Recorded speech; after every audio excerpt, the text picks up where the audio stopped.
Bueno, y todavía paladeando yo el sabor de haber podido hablar con Diana Sperling sobre temas tan profundos, recibo en este Café La República nada más ni nada menos que al filósofo Santiago Kovadlov. ¿Cómo estás, Santiago? Pero ¿qué tal, Jorge? Aquí estoy. Ya veo que tenés la mesa preparada. Decime, ¿por qué hay más aceitunas negras que verdes? Es una pregunta metafísica. Sí, muy importante. Por lo tanto, se resuelve comiéndolas, nada más. Así es, así es. Y no con nota discriminación alguna, aclaremos. No, en tiempos de la cancelación, bienvenidas sean las verdes también. Así es. Vos sabés que es muy inquietante todo lo que han estado conversando. Desde tu editorial, yo te diría, hasta al encuentro con Diana Sperling, a la que quiero y conozco hace mucho, realmente yo diría que la ley es una audición para promover desvelos, porque lo cierto es que tu editorial nos viene a contar que estamos ante un desafío electoral inédito. ¿Por qué? Bueno, precisamente entendía yo, y esto tiene mucho que ver con el tema que te voy a plantear, hay una superficialidad discursiva que pareciera no tomar en cuenta la magnitud de los dilemas que estamos enfrentando para privilegiar una autorreferencia y una irresponsabilidad conceptual notable. Después, en tu conversación con Jorge Osona, yo advertí justamente esta orfandad enorme del sectores sociales muy importantes como los de la provincia de Buenos Aires, ¿no es cierto? Abrumados por la tristeza, abrumados por la pobreza, abrumados por esta sensación de desconexión de sus dirigencias políticas habituales con su propia experiencia, y este sentimiento que me lleva a mí a adelantarte que hoy quisiera hablar con vos de educación, que es la posibilidad de que la pésima formación cívica que está generando esta desconexión entre dirigencias y ciudadanía pueda afectar en buena medida, en los términos de Jorge Osona, la capacidad de seguir vivenciando la posibilidad de votar como una alternativa merezca ser aprovechada, que merezca ser admitida, y a esto, claro, se le suma esta tremenda caracterización de Diana acerca del odio como una forma que, rompiendo en el campo de la política, vuelve irrelevante la figura del otro, y donde los planteos de Osona y el tuyo mismo encuentran inscripción, porque efectivamente la subestimación del otro finalmente es la de la ley y por lo tanto la de la política también, ¿no? Y bueno, lo encontré inquietante.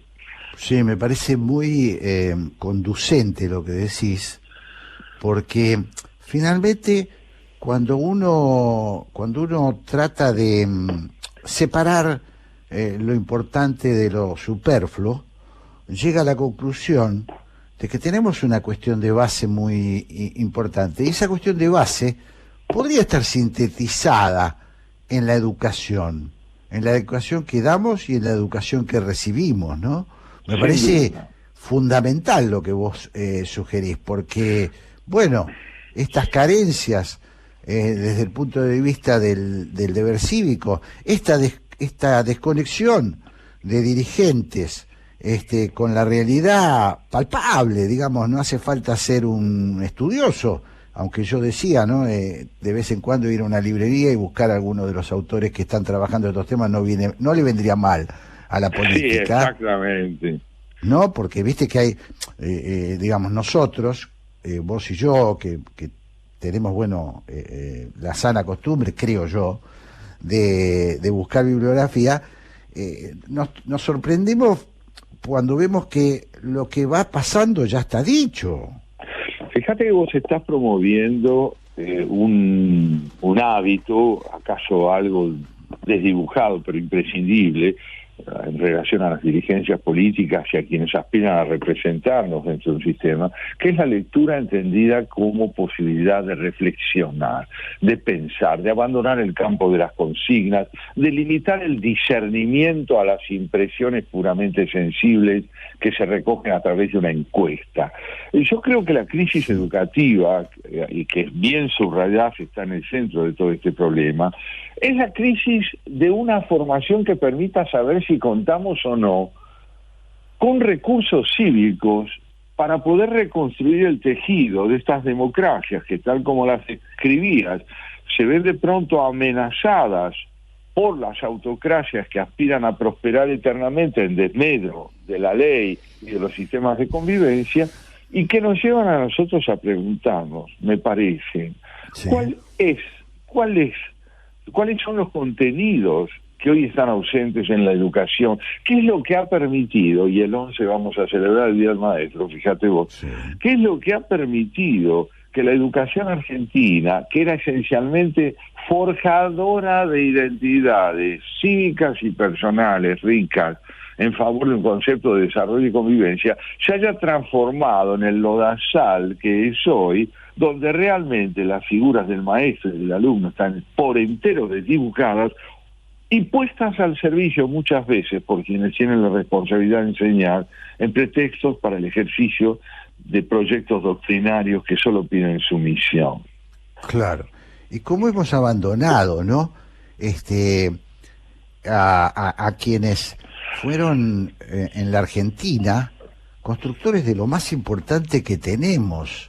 Yo sabés que estaba recordando, Santiago, que en tiempos oscuros, vos sabés que yo desde muy chiquito, bueno, tuve participación política, Así es. o algo parecido, pero vos sabés que una de las cosas que recuerdo con más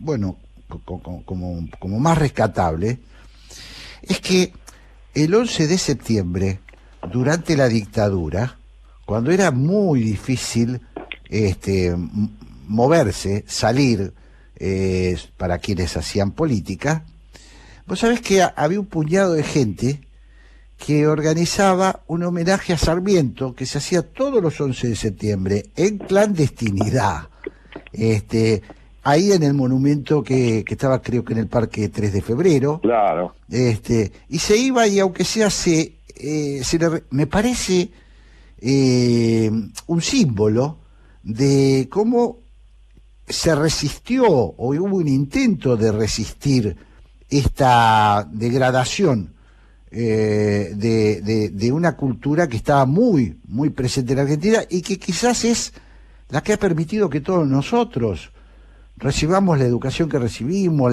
la universidad que tuvimos, las escuelas que tuvimos, y que todavía, gracias a Dios, existen en potencia, ¿no? Al menos en potencia, porque vos fijate justamente que hay algo que debemos volver a pensar a fondo. ¿Qué quiere decir el concepto de público cuando está aplicado a la educación? Se trata de un principio de transversalidad que permite abrir el acceso al conocimiento a la totalidad de las personas que integran como ciudadanos un país.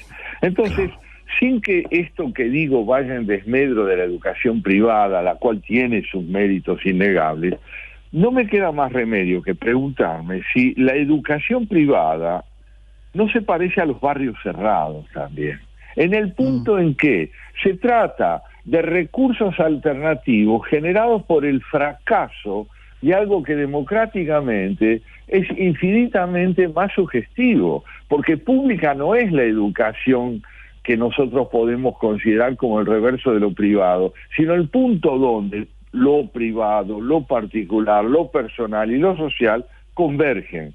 Hoy tenemos barrios cerrados y tenemos educación privada como recursos alternativos ante el fracaso de algo que es estructuralmente democrático, que es la educación pública, convertida en el espacio pretextual para la demagogia.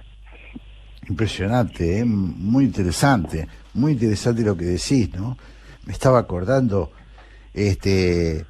también de las veces que hemos salido a defender esa ley de la 1420, de educación pública, laica y abierta al pueblo. Eran consignas populares en un tiempo. Yo creo que habría que volver un poco a eso, ¿no? Que sean creo que deberían ser consignas de combate, con eso te digo todo, de combate positivo, ¿no? De combate en el sentido de conquistar eso, reconquistar eso. Claro, claro, luchar para volver a devolverles, mejor dicho, la significación que tuvieron en su origen y que están esencialmente asociadas al reverso de lo que también caracterizaba a Diana Sperling cuando hablaba del odio, ¿no? Del odio, claro, como aquella vivencia que está tan asociada a la presunción de un otro que es responsable exclusivo de mi propio fracaso. Entonces, para que no prepondere el odio, como vertiente exclusiva de lo que es la configuración de una actitud personal y social, es indispensable saber cómo se puede vivir combatiéndolo. Digo, vivir combatiéndolo, no terminar con él, porque nunca es posible terminar con el odio si es que se aspira realmente a un perfeccionamiento constante de la sensibilidad personal en el campo político. Claro. Por eso el concepto de combate al que vos empleabas, a mí me parece tan rico, ¿no? Debemos vivir combatiéndonos en el sentido de luchar contra esa omnipotencia tecnocrática a la que ella se refería, contra la omnipotencia política, que es un rasgo distintivo de las autocracias, y contra toda forma de intolerancia a la diferencia que viene a decirnos todo no, claro, no. Esto es educarse, y esta es la educación pública que por haber sido tan afectada y quebrantada por el mal empleo que se ha hecho de la noción de enseñanza, termina colocándonos hoy ante este enigma. Votaremos el domingo. ¿Quiénes?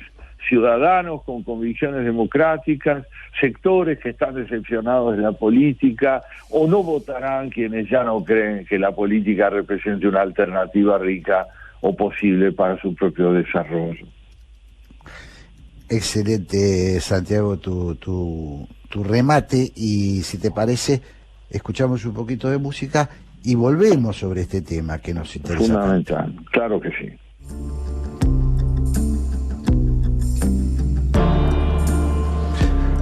Bueno, y inspirados ahora más que nunca por este poema maravilloso de Antonio Machado, cantado por Paco Ibáñez, ¿no? Qué voz maravillosa, ¿no? Qué voz maravillosa.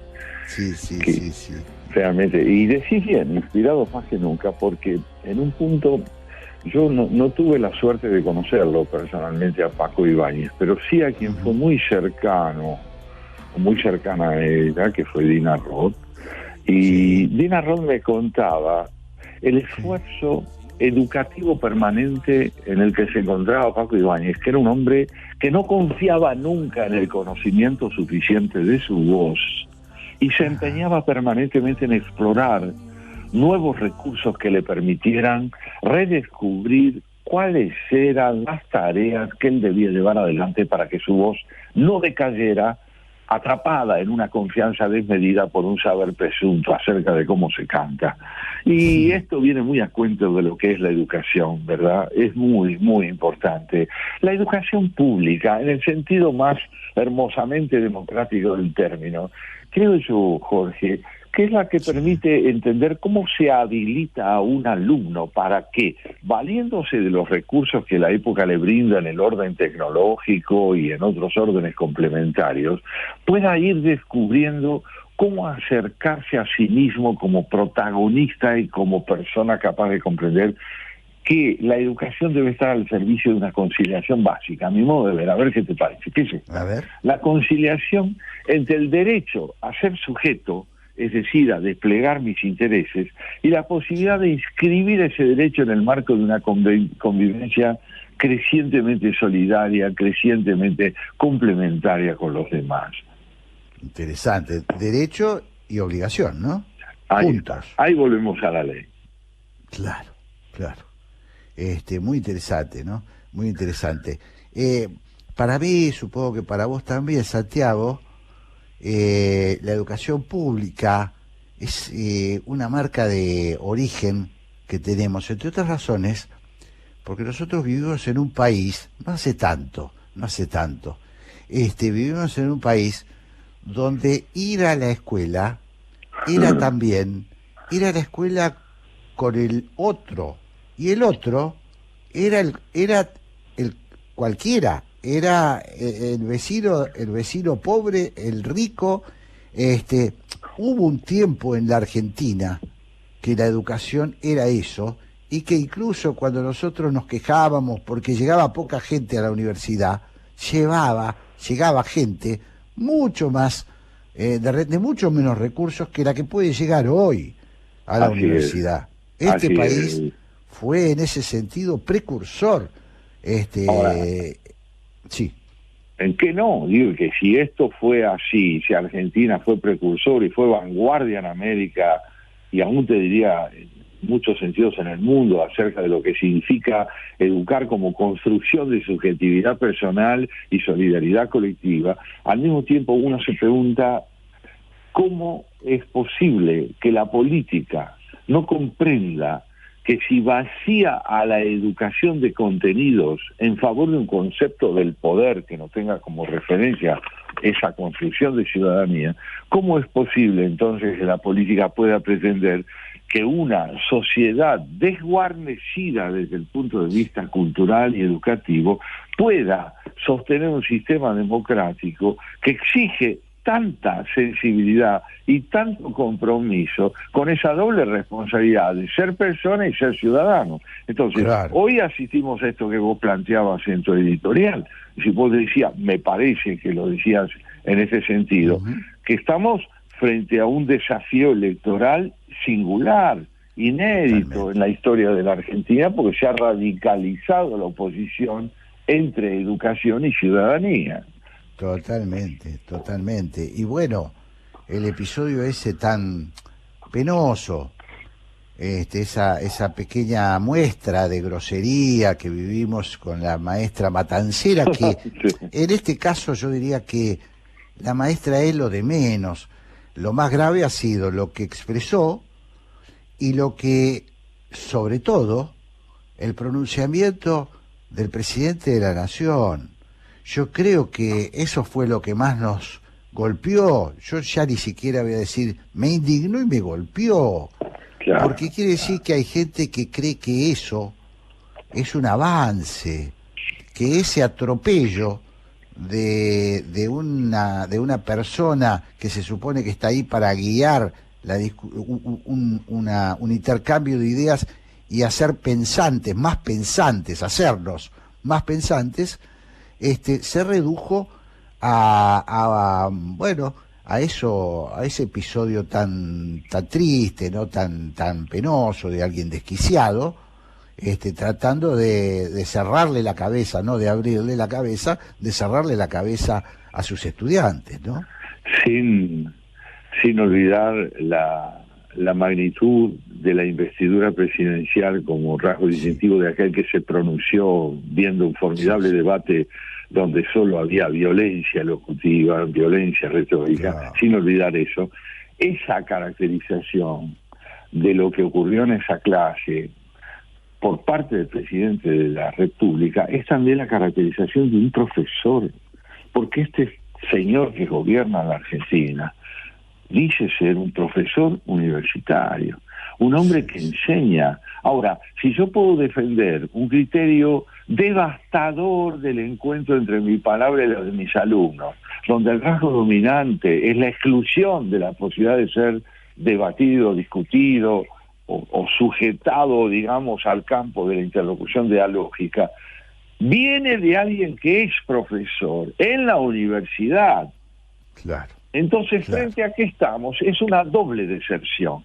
La deserción de la investidura presidencial, que no reviste ya ninguna ejemplaridad, y el abandono de una vocación o de una labor esencialmente pedagógica, como la de un profesor universitario que valora la violencia discursiva como método de transmisión de ideas. Claro. Contrariamente a lo que le pasó a Alberto Fernández, cuando yo vi esa escena, sentí que se habían invertido los polos. Yo recuerdo que cuando yo era joven, cuando yo era adolescente, iba a la escuela secundaria, nosotros, los estudiantes, corríamos los límites. Era un poquito nuestra motivación, correr los límites, tratar de empujarlos. Claro. Y era el docente el que nos ponía frente a frente a lo que nos ponía, digamos, nos ponía en contexto, nos ayudaba a ponernos en contexto. Esto el otro día, por eso me parece tan significativo, ¿no? Lo que vivimos, tan significativo. Quizás ayude, Santiago, porque mucha gente lo vio y hemos puesto en agenda un tema que no estaba, ¿no? Sí, Este desgraciado episodio puso en agenda. Ojalá la oposición sepa darle profundidad a la cuestión, ¿no? claro, es su deber. Por lo menos podemos decir que es su deber. Y que si no lo cumple, compromete su propio porvenir representativo. Porque la educación no puede ser un ministerio. La educación es una concepción de la vida y debe estar unida precisamente a un discernimiento de los desafíos de la época y de los recursos subjetivos e intersubjetivos con los cuales hacerle frente. Porque de lo contrario, otra vez vuelve el tema de la omnipotencia, vuelve el tema de la autosuficiencia, del monólogo, de la palabra única, del pensamiento único. Y en este sentido, sabes que yo me preguntaba, ¿no? Sí. Si está claro en la capacitación docente qué significa pensar. Porque si hay algo que un docente debe enseñar es a pensar. ¿Y pensar qué es? Es aprender a preguntar, a entender que las respuestas vienen antes de las preguntas. ¿Por qué? Porque las respuestas con las que normalmente nos mostramos intransigentes o atrapados en una convicción inamovible, solo ceden cuando las preguntas aparecen para poner en tela de juicio la suficiencia del pensar del que disponemos. Un buen maestro enseña a descubrir la insuficiencia del propio pensar. Y a mí me parece que pública es la educación que promueve esta exaltación del pensamiento. Claro. Es muy... Me asocio con algo que Diana no lo dijo hoy, pero yo sé que lo rescata mucho, que es este concepto de Nietzsche: no hay hechos en sí, sino interpretaciones, ¿no? Entonces, qué importante es que la educación nos sirva para interpretar. No hay duda, para entender que todo se juega en el campo de la interpretación, porque mira, vayamos al ejemplo musical. Tenemos una partitura, que es aquello que debemos estudiar, pero la interpretación es la posibilidad de convertir lo que está escrito en ella en algo que ha sido leído, concebido, valorado por alguien. Es decir, que interpretar es poner en juego la propia subjetividad en el tratamiento con el material del que podemos disponer o con los recursos de que podemos disponer en términos de materia de estudio. Lo que pide un buen profesor siempre es interpretación. Interpretación. ¿Qué opina usted acerca de esto? Conozca el esto del que hablamos y bríndeme su parecer, ¿no? El tema de la lucha contra el odio, finalmente, al que también se refería ella, es precisamente el poder descubrir la capacidad de convivencia que puede generar una auténtica educación. Y en ese sentido, vos sabés, se me ocurrió, recordando precisamente hasta dónde puede llegar el odio, ¿no? Leerte hoy, a modo de obsequio, un momento de poema. sorpresa. Sí, una sorpresa. La sorpresa que traje es un poema de una gran poeta polaca que se llama Wisława Szymborska. Wisława Szymborska obtuvo el Premio Nobel de Literatura en el año 96, falleció en el 2012, tuvo una vida considerablemente extensa, y el poema que voy a leerte muestra hasta qué punto puede llegar tanto la expresión del extremismo, del odio, del fanatismo, como la capacidad que el arte tiene de transformar lo ocurrido en una expresión fuertemente rica en términos de belleza. El poema que te voy a leer se llama El terrorista está mirando. La bomba estallará en el bar a la 1:20. Ahora no son sino la 1:16. Algunos van a entrar, otros van a salir. El terrorista ya cruzó la calle. Esa distancia lo protege de la catástrofe y le asegura una vista como en el cine. La mujer de la campera amarilla, esa entra. El hombre de anteojos oscuros, ese sale. Los muchachos de jeans, ellos hablan. 1:17:04. El más bajo tiene suerte y sube a su moto. El otro, el más alto, ese no. Entra. 1:17:40. Ahí va la muchacha de la cinta verde en el pelo. De repente un ómnibus la tapa. 1:18.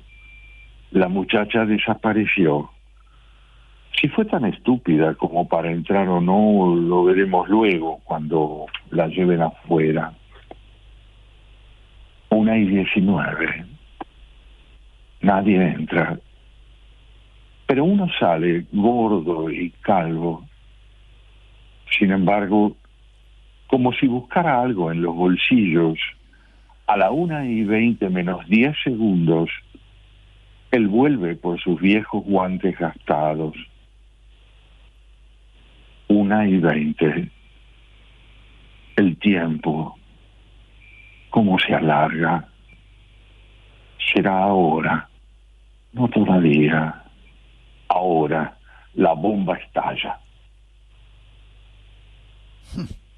Tremendo. Tremendo. El odio. Qué bárbaro, qué bárbaro. Extraordinario, Impresionante. ¿no? Sí, extraordinario. Extraordinario. Te digo que me dejó con las palpitaciones aceleradas, ¿no? Sí, la composición es perfecta, porque la paradoja del arte y de la poesía en este caso es siempre esa. Decía Mario de Andrade, uno de los grandes poetas brasileños, sí, que el arte produce un dolor sin sufrimiento. Quiero decir con esto que si bien uno es capaz de vivenciar intensamente a través de la expresión lo que es el dolor o la desesperación, como en este caso, al mismo tiempo el poder hacer algo con ella es el triunfo de la palabra sobre el silencio y la barbarie, ¿no? Claro. Muy interesante, muy lindo, muy lindo. Gran poema. Gran poema, sí, gran poema. Cuántas cosas efectivamente se pueden decir y se pueden hacer para expresar un poquito lo que tocábamos con Diana, en el sentido de entender nuestros límites, porque entender nuestros límites nos permite aprovechar nuestras potencialidades, ¿no? Creo que eso es una lección, es una lección muy interesante y muy difícil de comprender, ¿no? Creo que sí, que es muy difícil de comprender porque fundamentalmente exige un discernimiento, y esta es parte de las responsabilidades de la educación, un discernimiento de lo que significa un hombre en el sentido genérico del término, o un niño, como proyectos. ¿Para qué van a la escuela los chicos? Claro. Van a la escuela para poder desplegar un proyecto de vida, un proyecto entendido como tarea de construcción incesante de su propia identidad, de su propio derecho, de sus deberes. Por eso es tan importante, a la luz de esta votación que se avecina, poder entender que las condiciones relativamente anémicas en que desde el punto de vista educativo vamos a las elecciones, no debe dejar de alentar en nosotros la convicción de que para que algo de todo esto se transforme, es preciso que ganen en estas elecciones aquellos que en lugar de la palabra autocrática aspiran de algún modo al diálogo. Claro. Sí, yo creo que acá hay que saber optar. Finalmente tenemos que optar por aquella posibilidad que abre el juego y no que lo cierra. Ya hemos probado con cerrar el juego, ya hemos probado con el autoritarismo. La Argentina tiene un máster en autoritarismo, ¿no? Los hemos recibido ya hace rato. Es hora de archivar ese título, porque ese título no nos ha llevado a un buen lugar, no nos ha llevado a un buen destino. Nos ha perjudicado muchísimo, muchísimo. Sí, ha hecho de nuestro país un país que está fuera del tiempo, en el sentido de que no hemos logrado superar dilemas pendientes del siglo XIX a lo largo del XX, precisamente porque a la ineptitud que tantas veces tuvieron los gobiernos no autoritarios se suma el fervor autoritario de creer que no hay problemas pendientes que la democracia deba resolver, sino la necesidad de generar alternativas a la democracia para poder organizar una nación. Y ya hemos visto a dónde conduce ese fracaso. Retomar el camino de la democracia no es entonces retomar el camino de una certeza diáfana, sino de una necesidad de convivencia imprescindible donde uno no basta. Uno no basta. Tal cual, tal cual. Si te parece bien, Santiago, nos vamos a una tanda y cuando volvemos ya estará en nuestro Café de la República la señora Graciela Fernández Mejide y el joven Pablo Marmorato. Que así sea, brindemos entonces por ellos. Brindemos.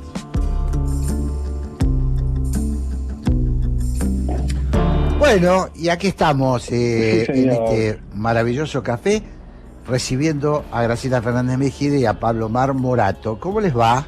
Muy buenas tardes, ¿cómo andan? Hola, Pablo. También muy bien. Hola, Bueno. ¿qué tal, Graciela?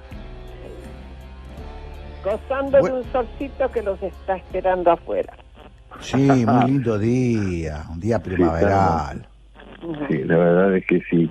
Y bueno, muy bienvenidos porque estamos con un tema donde la opinión de ustedes va a ser muy enriquecedora. Estamos conversando sobre educación, sobre los contenidos indispensables de la educación en un país como el nuestro y en vísperas de unas elecciones como las que nos vamos a tener que enfrentar ahora el próximo domingo. ¿Qué se juega en ellas? ¿Qué relación guarda ese desafío que nos espera políticamente con los recursos con que cuenta nuestra sociedad para poder comprender su importancia? ¿Qué opinas, Graciela? Mira, yo vengo de épocas en que se estudiaba. A ver, yo aprendí a estudiar al final, como todos, ¿no? Con los métodos al principio antiguos, pero después, cuando le tomé el gusto al conocimiento, aprendí a estudiar por gusto. De ahí que hay materias que yo no sé cómo hice para no llevarme a diciembre y marzo, como matemática, física y química, honestamente. Claro. Qué sé yo. Yo sí sé cómo hice para llevármelas. Por ahí Qué no buena hicimos lo alumna, mismo. Yo alguna trampa debo haber hecho, no tengo la más mínima idea. Pero lo cual siento que es como un agujero en mi formación. Claro. Sí. Se me dio mucho más de todo lo que tenía que ver. Me gusta la historia, la geografía, me gusta la psicología. Las llamadas humanidades. Claro, yo iba para ese lado, ¿no? Y sigo yendo para ese lado.